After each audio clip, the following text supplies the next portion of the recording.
Hi all, അസ്സലാമു അലൈക്കും. Welcome back to Silna's kitchen. ഇന്നത്തെ നമ്മുടെ പലഹാരം ഒരു അടിപൊളി ടേസ്റ്റി ആയിട്ടുള്ള നല്ലൊരു വെറൈറ്റി പലഹാരത്തിൻ്റെ റെസിപ്പിയാണ്. പൊട്ടാറ്റോ ലസാനിയ റോളാണ് ഇന്ന് നമ്മൾ തയ്യാറാക്കിയിരിക്കുന്നത്. ചിക്കൻ, മുട്ട, ബീഫ് ഇതെല്ലാം വെച്ച് തയ്യാറാക്കുന്നതിനേക്കാളും ഒരു വെറൈറ്റി ആയിട്ടാണ് ഈ ഒരു റെസിപ്പി തയ്യാറാക്കിയെടുത്തിട്ടുള്ളത്. റെസിപ്പിയിലോട്ട് കിടക്കുന്നതിന് മുമ്പായി എൻ്റെ ചാനൽ ആദ്യമായിട്ട് കാണുന്നവരാണെങ്കിൽ പ്ലീസ് ഒന്ന് സബ്സ്ക്രൈബ് ചെയ്തേക്കണേ. ഒപ്പം തന്നെ ഈ വീഡിയോസ് നിങ്ങൾക്ക് ഇഷ്ടപ്പെടുകയാണെങ്കിൽ ഒരു ലൈക്ക് ചെയ്യാനും മറക്കരുത്. ഇനി നമുക്ക് റെസിപ്പിയിലോട്ട് കിടക്കാം. അപ്പോൾ ആദ്യം തന്നെ ഇതിലേക്ക് വേണ്ടുന്ന മസാല തയ്യാറാക്കുവാണ്. അതിന് വേണ്ടിയിട്ട് ഒരു പാൻ സ്റ്റൗവിലേക്ക് വെച്ച് ഫ്ലെയിം ഓണാക്കി കൊടുത്തിട്ടുണ്ട്.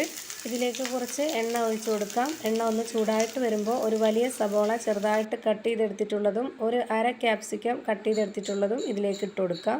ഇനി ഇതൊന്ന് ചെറുതായിട്ടൊന്ന് വാടി വരണം. ഇനി ഇതിലേക്ക് വേണ്ടത് ഉരുളക്കിഴങ്ങാണ്. ഞാൻ എടുത്തിട്ടുള്ളത് 2 വലിയ ഉരുളക്കിഴങ്ങ് ഇതുപോലെ ചെറുതായിട്ട് കട്ടാക്കിയിട്ടുള്ളതാണ് ഇതിലേക്ക് ഇട്ട് കൊടുക്കുന്നത്. അതിൻ്റെ കൂടെ തന്നെ ഇഞ്ചി, വെളുത്തുള്ളി, പച്ചമുളക് 3ഉം കൂടെ ഒരുമിച്ച് ചതച്ചെടുത്തിട്ടുള്ളതാണ് 1 സ്പൂൺ അളവിൽ ഇട്ട് കൊടുത്തിട്ടുള്ളത്. സാധാരണ ലസാനിയ റോള് നമ്മൾ ചിക്കനിലോ മീനിലോ അല്ലാന്നുണ്ടെങ്കിൽ മുട്ടയിലോ ഒക്കെ ചെയ്തെടുക്കുന്നതാണ്. അതുപോലെ തന്നെ ഒരു വെറൈറ്റി ആയിട്ടുള്ള ടേസ്റ്റാണ് ഈ ഒരു ഉരുളക്കിഴങ്ങ് വെച്ചിട്ട് ചെയ്തെടുക്കുമ്പോൾ.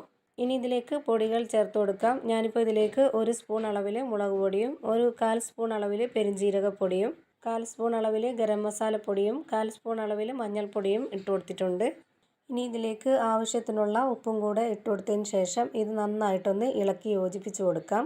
ഇനി ഈ മസാല നന്നായിട്ടൊന്ന് വെന്ത് കുഴഞ്ഞ് കിട്ടണം. അതിനായിട്ട് ഞാനിതിലേക്ക് കുറച്ച് വെള്ളം ഒഴിച്ച് കൊടുക്കുന്നുണ്ട്. ഈ വെള്ളത്തിൽ കിടന്ന് നന്നായിട്ടൊന്ന് വെന്ത് വരട്ടെ. ഇനി ഇതൊന്ന് വെന്ത് വരുന്നവരേക്കും അടച്ചു വെച്ചൊന്ന് വേവിച്ചെടുക്കാം. ഇപ്പോൾ നമ്മുടെ ഈ ഒരു കിഴങ്ങ് വെന്ത് കിട്ടാനുള്ള സമയമായിട്ടുണ്ട്. ഇനി ഇതൊന്ന് തുറന്ന് നോക്കാം.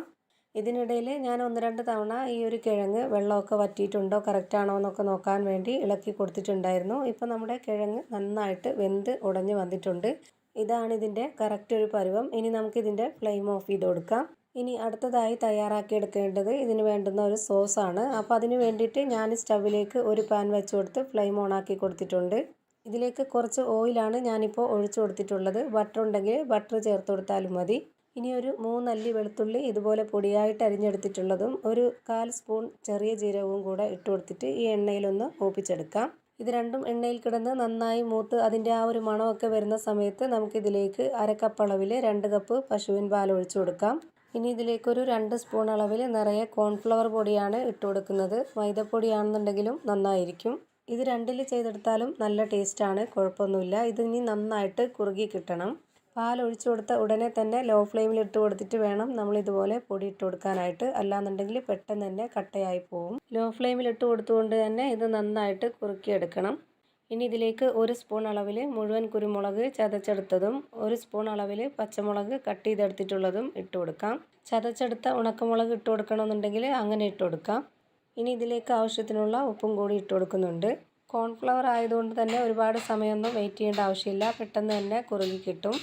ഇപ്പോൾ ഇത് ഈ ഒരു പരുവത്തിൽ കുറുകി കിട്ടിയിട്ടുണ്ട്. ഇനി നമുക്കിതിൻ്റെ ഫ്ലെയിം ഓഫ് ചെയ്ത് കൊടുക്കാം. ചൂടാറും തോറും ഇനി ഒന്നുകൂടി നന്നായിട്ട് കുറുകി വരും. അപ്പോൾ അതുകൊണ്ട് നമുക്ക് ഇതിൻ്റെ ഫ്ലെയിം ഓഫ് ചെയ്ത് കൊടുക്കാം. ഇനിയിപ്പോൾ ഇത് റോൾ ചെയ്തെടുക്കുന്നത് ബ്രെഡിലാണ്. അപ്പോൾ അതിന് വേണ്ടിയിട്ട് ഞാനിവിടെ ബ്രെഡ് എടുത്തിട്ടുണ്ട്. ഇത് നന്നായിട്ടൊന്ന് പരത്തി കൊടുക്കാം. ഇതുപോലെ നന്നായിട്ടൊന്ന് പരത്തിയെടുത്ത ശേഷം ഇതിൻ്റെ സൈഡ് ഭാഗമൊക്കെ ഒന്ന് കട്ട് ചെയ്ത് മാറ്റാം. കട്ട് ചെയ്തെടുത്തിട്ടുള്ള ഭാഗം കളയേണ്ട ആവശ്യമില്ല. അത് നമുക്ക് ചെറിയൊരു മിക്സിയുടെ ജാറിൽ പൊടിച്ചെടുത്താൽ മതി. എല്ലാ ബ്രെഡും ഇതുപോലെ ചെയ്തെടുത്തതിന് ശേഷം ഇതിൻ്റെ അരികു ഭാഗമൊക്കെ മാറ്റിവെച്ച് അതെല്ലാം ഒന്ന് പൊടിച്ച് മാറ്റി വെച്ചിട്ടുണ്ട്. ഇനി നമുക്ക് ഈ ഒരു ബ്രെഡിലേക്ക് നേരത്തെ റെഡിയാക്കി വെച്ചിട്ടുള്ള ആ ഒരു സോസ് ഒഴിച്ചു കൊടുക്കാം. ഇനി ഇത് മൊത്തത്തിലൊന്ന് നന്നായിട്ട് സ്പ്രെഡ് ചെയ്ത് കൊടുത്ത ശേഷം നേരത്തെ റെഡിയാക്കി വെച്ചിട്ടുള്ള ആ ഒരു മസാലക്കൂട്ട് ഇതിലേക്ക് വെച്ച് കൊടുക്കാം. ഒരുപാടങ്ങ് പരത്തി വെച്ച് കൊടുക്കാതെ ഇതുപോലെ ഒതുക്കി ഒരു സൈഡിലാക്കി വെച്ച് കൊടുത്തതിന് ശേഷം ഇതുപോലെ ഒന്ന് റോൾ ചെയ്തെടുക്കാം. ഇതേപോലെ തന്നെ എല്ലാ ബ്രെഡിലും ചെയ്തെടുത്ത് മാറ്റി വെച്ചിട്ടുണ്ട്. ഇനി അടുത്തതായി ഒരു ബൗളിലേക്ക് 2 കോഴിമുട്ട പൊട്ടിച്ചൊഴിച്ച് കൊടുക്കുന്നുണ്ട്. അതിനോടൊപ്പം തന്നെ ഒരു 60 ml പാലും കൂടെ ഒഴിച്ചു കൊടുത്തിട്ട് നന്നായിട്ടൊന്ന് ഇളക്കി യോജിപ്പിച്ച് കൊടുക്കാം.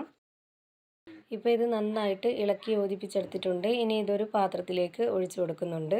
ഇങ്ങനെ ഇതുപോലൊരു പരന്ന പാത്രത്തിൽ ഒഴിച്ചു കൊടുക്കുമ്പോൾ നമുക്കിതുപോലെ റോൾ ചെയ്തെടുത്തിട്ടുള്ള ആ ഒരു ബ്രെഡ് ടിപ്പ് ചെയ്തെടുക്കാനായിട്ട് എളുപ്പമായിരിക്കും. അതിനു വേണ്ടിയാണ് ഇങ്ങനെ ഒഴിച്ചു കൊടുത്തത്. ഈ ഒരു ബ്രെഡിൻ്റെ എല്ലാ സൈഡിലും ഇതുപോലെ ഒന്ന് മുക്കിയെടുത്തതിന് ശേഷം നമുക്ക് പൊടിച്ച് വെച്ചിട്ടുള്ള ആ ഒരു ബ്രെഡിലേക്ക് കൂടി ഇതുപോലെ ഒന്ന് ഉരുട്ടിയിട്ടെടുക്കാം. അപ്പോൾ ഉള്ളിലുള്ള ആ ഒരു ഫില്ലിങ്സ് ഒന്നും പുറത്തോട്ട് പോകത്തുമില്ല. കാണാനും ഒരു നല്ല ഭംഗിയും കഴിക്കാനും ഒരു പ്രത്യേക ടേസ്റ്റൊക്കെ ആയിരിക്കും. ഇനി നമുക്കിത് ചൂടായി വന്ന എണ്ണയിലേക്ക് ഓരോന്നോരോന്നായി ഇട്ട് കൊടുത്തൊന്ന് ഫ്രൈ ചെയ്തെടുക്കാം. ഇത് ഇട്ട് കൊടുത്ത ഉടനെ തന്നെ നമുക്കിതൊരു മീഡിയം ഫ്ലെയിമിനും ലോ ഫ്ലെയിമിനും നടുക്കായിട്ടുള്ള ഒരു ഫ്ലെയിമിൽ വെച്ച് കൊടുക്കണം. നല്ലോണം ലോ ഫ്ലെയിമിലിട്ടാലും നല്ല ഹൈ ഫ്ലെയിമിലിട്ടാലും ഇത് കറക്റ്റ് ഒരു പരുവത്തിന് വെന്ത് കിട്ടത്തില്ല. അപ്പോൾ അതൊന്ന് ശ്രദ്ധിച്ച് വേവിച്ചാൽ മാത്രമേ ഇത് കറക്റ്റ് ഒരു പരുവത്തിന് വെന്ത് കിട്ടത്തുള്ളൂ. ഇപ്പോൾ ഞാനിത് തിരിച്ചും മറിച്ചൊക്കെ ഇട്ട് കൊടുത്തിട്ട് നന്നായിട്ടൊന്ന് വേവിച്ചെടുത്തിട്ടുണ്ട്. ഇനി ഇത് എണ്ണയിൽ നിന്ന് കോരി മാറ്റാം. അപ്പോൾ ഇത്രയേ ഉള്ളൂ, നമ്മുടെ അടിപൊളി ടേസ്റ്റി ആയിട്ടുള്ള പൊട്ടാറ്റോ ലസാനിയ റോള് തയ്യാറായി കഴിഞ്ഞു. ഇത് തീർച്ചയായിട്ടും നിങ്ങൾക്ക് എല്ലാവർക്കും ഇഷ്ടാവും. നല്ല ടേസ്റ്റി ആയിട്ടുള്ള ഒരു റെസിപ്പിയാണ്. ഇതിൻ്റെ അകമൊക്കെ എങ്ങനെയാണ് ഇരിക്കുന്നതെന്ന് അറിയാൻ വേണ്ടി ഞാനിതൊന്ന് പൊട്ടിച്ച് കാണിച്ചു തരാം. അപ്പോൾ ഇത്രയേ ഉള്ളൂ ഇന്നത്തെ വീഡിയോ ഇഷ്ടമായാൽ ലൈക്ക് ചെയ്യാനും കമൻറ്റ് ചെയ്യാനും ഷെയർ ചെയ്യാനും മറക്കരുത്.